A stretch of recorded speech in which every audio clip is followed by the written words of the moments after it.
कुछ दिन पहले पाकिस्तानी पंजाब के इलाके लोधरा में एक दुल्हन मेहंदी लगाए पार्लर से तैयार हुई, मैरिज हॉल में बैठी अपने दूल्हे का इंतज़ार करती रही, लेकिन मोटरसाइकिल ना मिलने पर उस दूल्हे ने बारात लेकर आने से इनकार कर दिया और उसी दिन वो दूल्हा बारात लेकर किसी और लड़की के घर चला गया।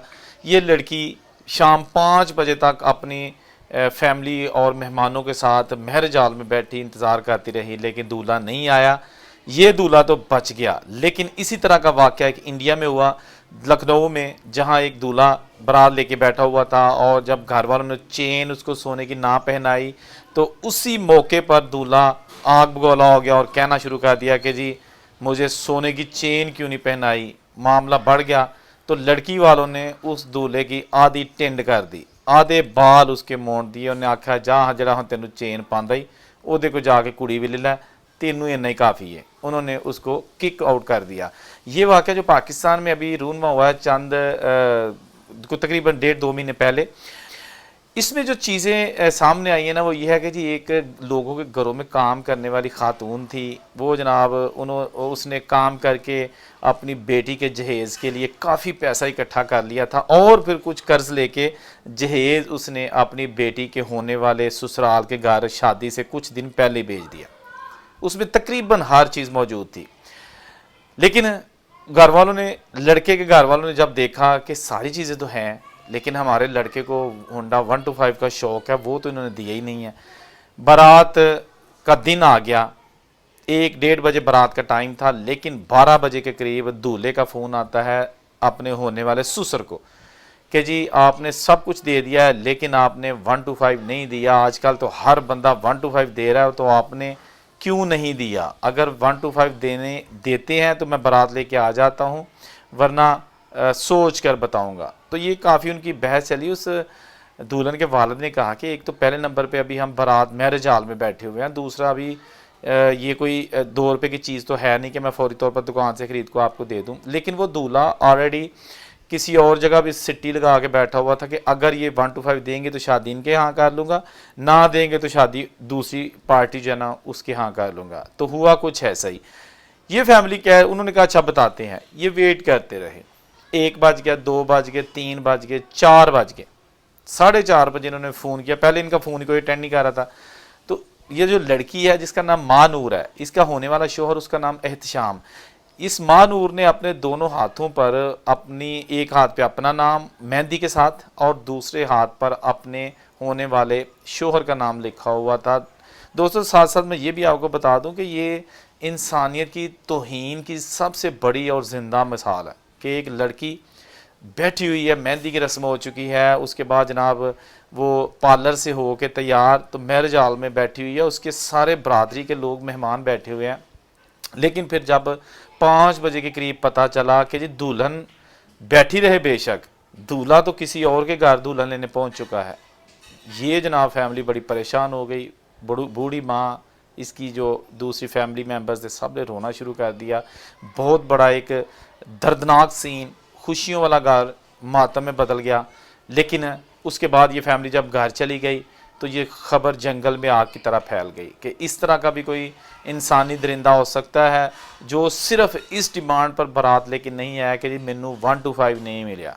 आप अंदाज़ा करें कि आपने बड़े बड़े दर्दनाक और अफसोसनाक वाक़या सुने होंगे, लेकिन ये इंतहाई शर्मिंदा कर देने वाला वाक़या है कि एक माँ ने जहेज़ भी दे दिया, बेटी भी दे दी, पीछे रह क्या गया।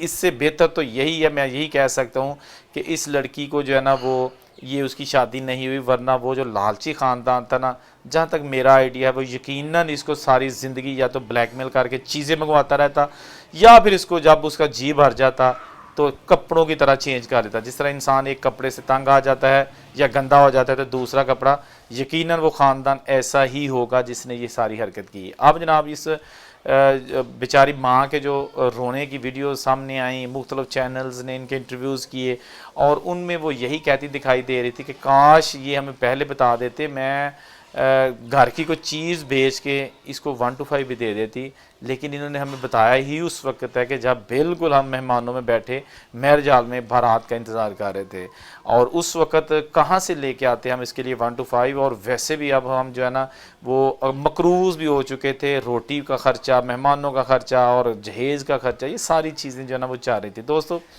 एक चीज़ मैं आपको बता दूँ, ये जहेज़ की लानत जो है ना ये अब इस मुआशरे में इतनी जड़ें गाड़ चुकी है कि इससे छुटकारा नामुमकिन है। अभी ये कोई यहाँ सिर्फ वाक़या नहीं हुआ, मैंने आपको बताया ना शुरू में कि लखनऊ इंडिया में भी कुछ अर्सा पहले इसी तरह का वाक़या रूनुमा हुआ था कि एक दूल्हा जो कि आ चुका था बारात लेके, खट पे बैठा हुआ था जहाँ उसको सलामियाँ दी जाती हैं लड़की वालों की जानिब से। तो आपको पता है ना कि लड़की के जो पेरेंट्स होते हैं वो दूल्हे को कोई घड़ी पहना रहा होता है, कोई अंगूठी पहना रहा होता है, इसी तरह कुछ पैसे दे रहे होते हैं। वहाँ पर इस दूल्हे का शौक़ था कि मुझे चेन जो है ना सोने की चेन वो होनी चाहिए, लेकिन उन्होंने नहीं, ना इसने कोई डिमांड की, ना उन्होंने बनाई, उन्होंने घड़ी पहना दी या कुछ और पहना दिया।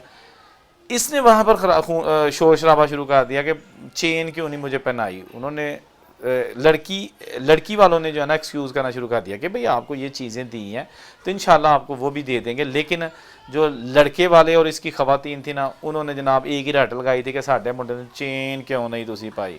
मामला जब हाथ से बढ़ गया, ख़वातीन में आपस में तकरार हुई, बाद में लड़कों ने जनाब उस दूल्हे की गुस्से में आके टेंड कर दी, आधा सिर उसका जनाब मोड़ दिया और साथ ही पुलिस को फ़ोन कर दिया कि जी इस तरह इन्होंने हमारा ख़र्चा भी करवाया है, हमारी बारात जो है ना उसका सारा बिल भी हम इससे लेंगे। काफ़ी बार मामला ख़राब हो गया। तो मेरा ख्याल है यहाँ जो सिचुएशन है ना वो तो हो गई है चेंज, क्योंकि दूल्हा तो आया ही नहीं, लेकिन आ भी जाता तो ये एक शरीफ ख़ानदान था, यकीनन ये ऐसा ना करता। और मैं ये कहना चाहता हूँ कि दोस्तों खुदा के लिए ख़ास तौर पर जो लड़कियों वाले हैं, रिश्तेदार जो है ना वो ऐसे देखा करें, पहले ही देख लिया करें, अमीर ना देखा करें, बल्कि ऐसे देखा करें जो आपके हम लेवल, यानी ये जोड़ बराबर का ही सोना लगता है, ठीक है ना। अगर अमीर आदमी किसी इंतहाई गरीब आदमी की लड़की जो है ना उसको शादी अपने बेटे से कर लेंगे ना तो वो भी जोड़ कामयाब नहीं होता, क्योंकि वो ताने मारते रहते सारी उम्र के तेरा हाँ लिया की है, सिर्फ कुड़िए ही लैके आए हैं तो तुसी जनाब हम अखा काट दो, यानी उसको भी नौकरानी बना के रखेंगे। कोई एग्जाम्पल्स ऐसी नहीं भी हो सकती, लेकिन मेजॉरिटी ऐसा ही है। या फिर आपने अगर अमीर लड़की है और वो भी जनाब अपने से किसी दूसरे जो है ना वो मैच वाले से नहीं इसकी शादी की, तो वो भी काम जो है ना वो ख़राब ही होता है। इसी तरह अगर उम्र सीधा आदमी के साथ यंग लड़की आप ब्याह दो, या उम्र सीधा लड़की यंग लड़के के साथ ब्याह दो, तो जोड़ लोग ਜਿਹੜੇ ना ये वेंदे नहीं। उस तो बाद फिर की होंगे कि गल तलाकों ते पहुँच जाती है या फिर फड्डे पै जाते हैं। तो हमेशा काम रलदा मिलदा सोना लगता है, काम जरा ना की कहते शतीरा जफ्फे नहीं मारने चाहिए। चलें ये तो खैर इतने कोई लड़की लड़का जिसकी मैंने स्टोरी सुनाई है महानूर और एहतशाम की, ये तो दोनों ही कोई ज़्यादा अमीर नहीं थे, इसलिए इनका जोड़ तो बराबर का था। लेकिन इंसान जब घटियापन पे उतर आता है या क्या ऐसी फरमाइशें रखनी शुरू कर देता है कि जो दूसरी पार्टी के बस में नहीं होती, तो मेरा ख्याल है कि उसके वक्त फिर जो है ना वो सिचुएशन इसी तरह की होती है कि परेशानी, दुख, रोना धोना, जिस तरह अब माँ नूर रोती है, इसकी माँ रोती है और कहते हैं कि जी अब हम जनाब किसी को क्या बताएंगे कि हमारी बारात जो है ना वो वापस क्यों चली गई या आई ही क्यों नहीं है। बहरहाल अल्लाह ताला से दुआ है कि अल्लाह ताला तमाम बेटियों के नसीब अच्छे करे। अल्लाह हाफिज़।